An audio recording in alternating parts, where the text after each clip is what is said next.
So when I was preparing for this talk, I went on TED.com and I searched for interesting crypto legal and regulatory talks. And there was a sum total of 0 hits that came up. I think it's a little challenging to make a crypto legal and regulatory talk interesting, but I'll give it a try. One of the things that I hear a lot in the industry from crypto entrepreneurs is it's very hard to get straight answers from a crypto lawyer.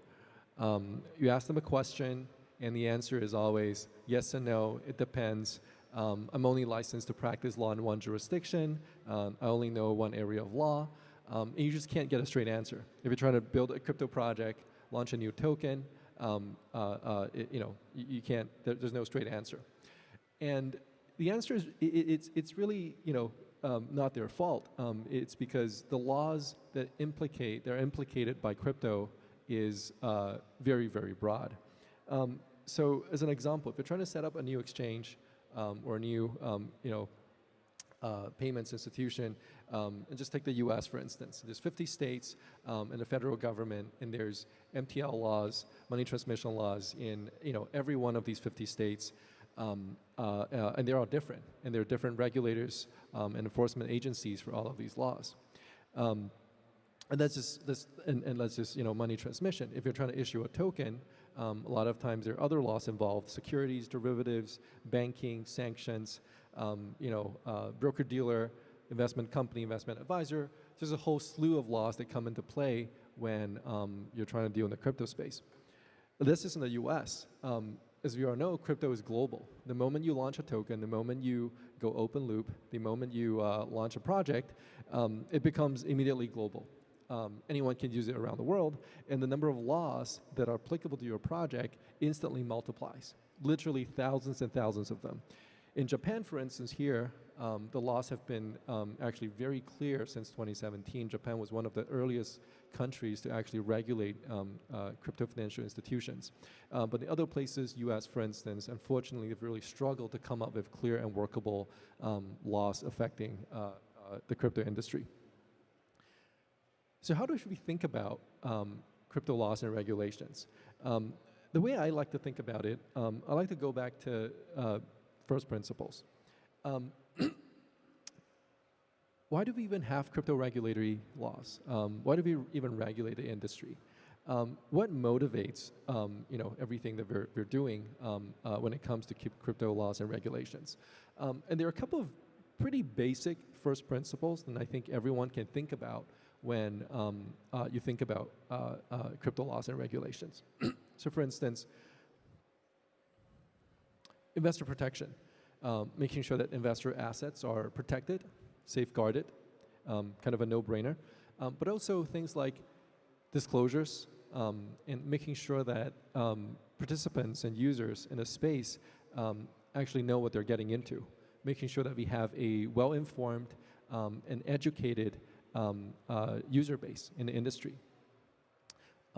Market integrity, making sure that the markets that we create and the markets that we participate in are fair and transparent, that there's no pump and dump going on, there's no insider trading, there's no market manipulation, conflicts of interest, stuff like that. A third principle that I'm sure a lot of us are aware of is preventing financial crimes. Now, cryptocurrencies and financial assets and money in general is used for buying food and water, and that's all great, but it's also the means by which money launderers and terrorists launder money and buy nuclear weapons and stuff like that. So you have to think about how to prevent financial crimes. As well as systemic risks, which is how, when individual actors, when the sum of their actions summed up together, can potentially create additional risk for the industry. So for instance, it's totally fine for a bank to say when the price of an asset hits a certain threshold, we're going to sell the asset. But if every bank starts doing that, that's not going to work because the price of that asset is going to plummet.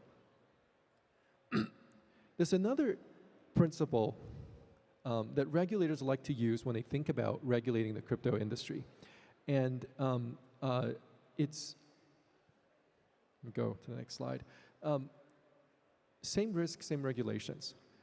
This is a principle that a lot of regulators think about when they try to regulate a new technology, and it makes sense intuitively. If you are dealing with the same set of risks for, even though it might be a different set of activities, if you have the same set of risks, then you should have the same regulations as well. And a prime example of this is what happened with FTX, where I was formerly serving as GC. Obviously, we all know what happened with FTX. Customer funds were misappropriated, and customer lost funds. And FTX made very clear to regulators around the world that the crypto industry suffers from the same risks as a lot of traditional financial institutions, and that as a result, crypto financial intermediaries like crypto exchanges should be subject to the very same regulations as well. And so in the past year, just in the past year alone, a number of agencies around the world have basically released laws and regulations, basically saying that financial intermediaries, whether you're crypto or otherwise, you're subject to the same laws as traditional financial intermediaries as well. But as we all know, centralized financial intermediaries are not the only players in the crypto industry, or we wouldn't have a crypto industry in the first place. One of the key innovations of the crypto industry is obviously decentralization. It's in fact one of the most powerful tools in the toolbox for crypto entrepreneurs. How should we think about the role of decentralization as it applies to crypto regulations? Now, decentralization actually turns traditional financial regulations on its head, because one of the fundamental premises of traditional financial regulations is focused on centralized financial intermediaries. It's a two-sided coin of control and liability. Or if you ask Peter Parker, with greater control comes greater power comes greater responsibility. How should we think about the role of this added ingredient of decentralization as it applies to crypto regulations? And there's an interesting set of analogous laws and principles that have actually emerged in analogous industry that I often like to think about, and I think could be helpful for the crypto industry to think about as well. And it actually started here in Japan in the 1970s. This is the VHS recorders. VHS recorders were invented 50 years ago here in Japan, and by the time Sony created Betamax in the 80s, it was all the rage around the world. Everyone was using it to record content, and Hollywood was extremely pissed off, because for the first time they've lost the control over the means of distribution. They've lost the means to control how their content was distributed, because anyone can now record a show and pass it along. And what came out of this is, so Hollywood sued Sony, and huge kudos to the Sony team for actually fighting Hollywood tooth and nail, and they took this case all the way up to the Supreme Court. And the US Supreme Court, in that case, held that if a technology developer is simply developing a neutral technology that can be used for both good and bad, substantial non-infringing use is the legal term, but just think about it as neutral technology that can be used both good and bad, then the developer is not liable if users use that technology to do illegal acts, to do something bad. Now fast forward 2 decades. Some of us in our 30s and 40s might remember Napster. Came about in the late 90s. This is basically a decentralized, P2P file sharing software. Anyone could download any piece of movie, music, any other content you wanted, as long as you could find the seeds to, download it from your friends. And again, Hollywood was pissed off because they couldn't control it anymore. So they sued Napster in the early 2000s, and it went up to the Ninth Circuit in the US. And even though it was decentralized P2P file sharing, the Ninth Circuit found that Napster was actually liable for the illegal acts of its users because it had maintained a centralized registry of where to find the seeds. So, if you download Napster, you want to download a movie or content, Napster gave you a centralized registry for how to actually find those seeds. So Napster got shut down. Now the industry there went even a step further. A few years later, and they came up with Kazaa and Grokster and a number of other file sharing P2P protocols. And these guys were fully decentralized. There was no centralized registry anymore. Everything was P2P, and lots of people started using it. And again, the Hollywood was extremely pissed off, and they sued Grokster again.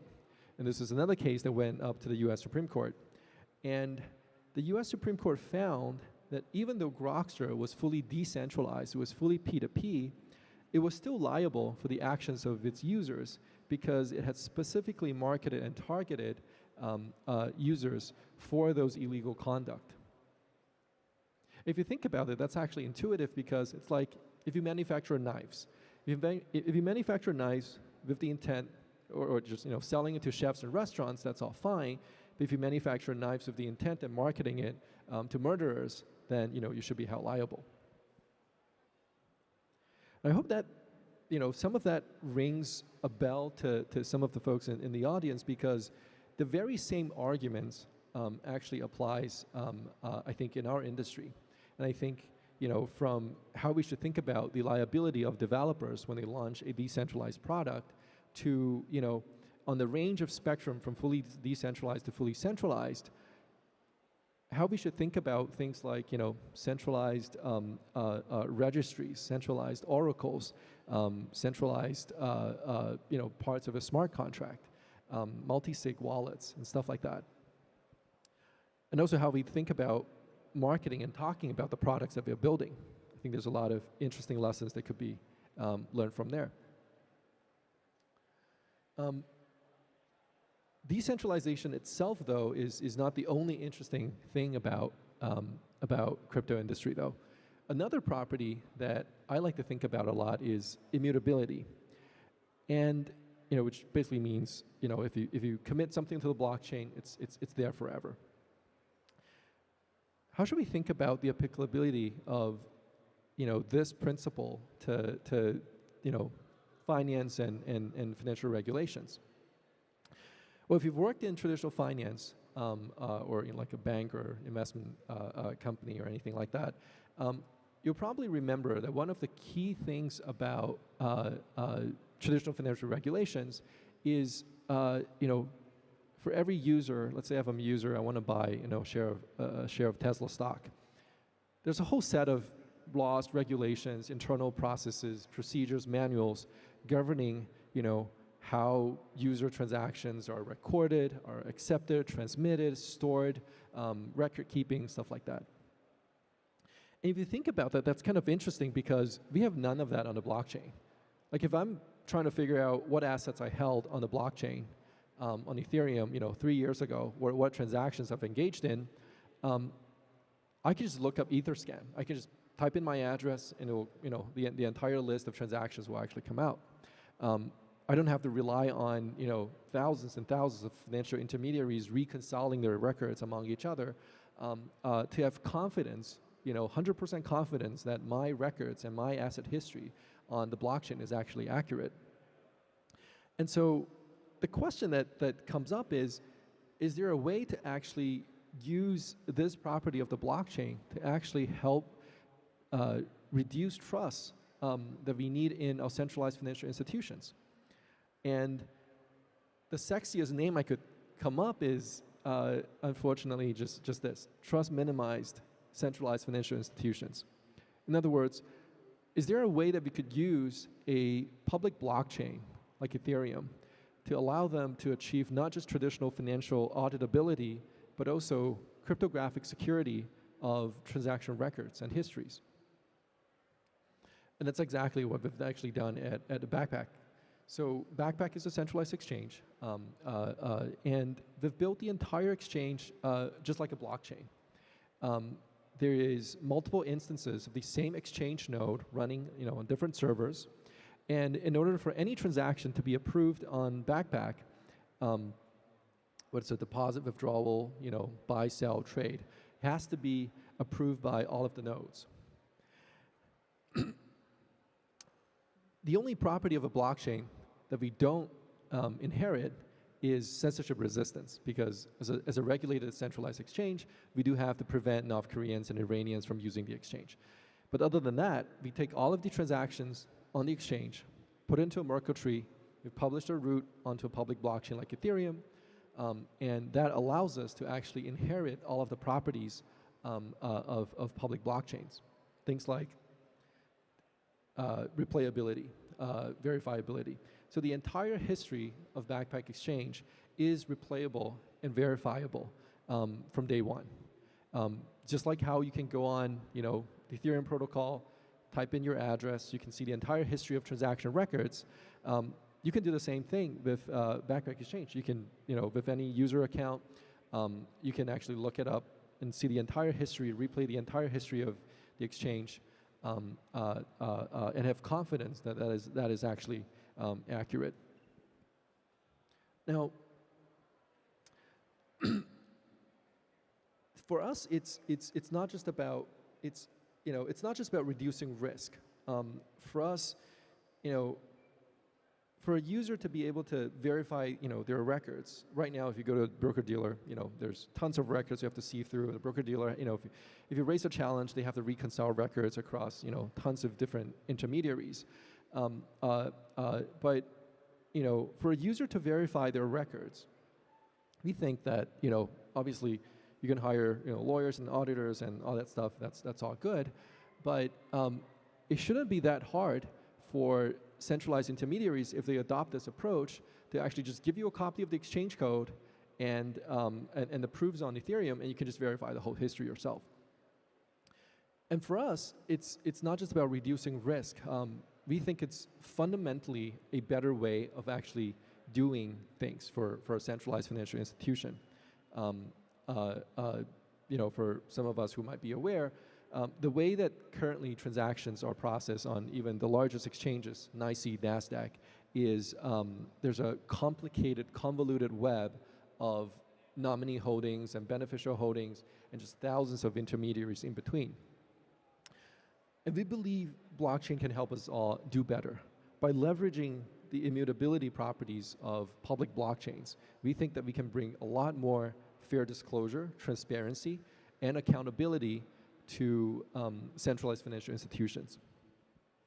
Because we believe that anything that you do on the blockchain is fundamentally better. And we call it sex on the blockchain.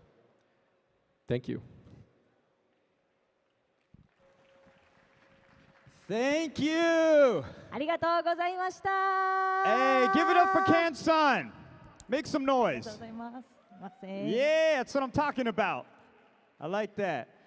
Dude, you have the greatest opportunity to name your kid Beer, and his name would be Beer Can. え Do not miss this opportunity. お前、カンさんに息子をビールって名前つけて、ビール缶って名前、缶ビールって名前つけようとしてるの。日本語だったら缶ビール。いらんことすな。All right. Are you ready? Now, thank you, man. Are you ready? All right. Hey, drum roll, please. ドラムロール。おはい、ありがとうございます。Thank you. ありがとうございます。いってらっしゃい。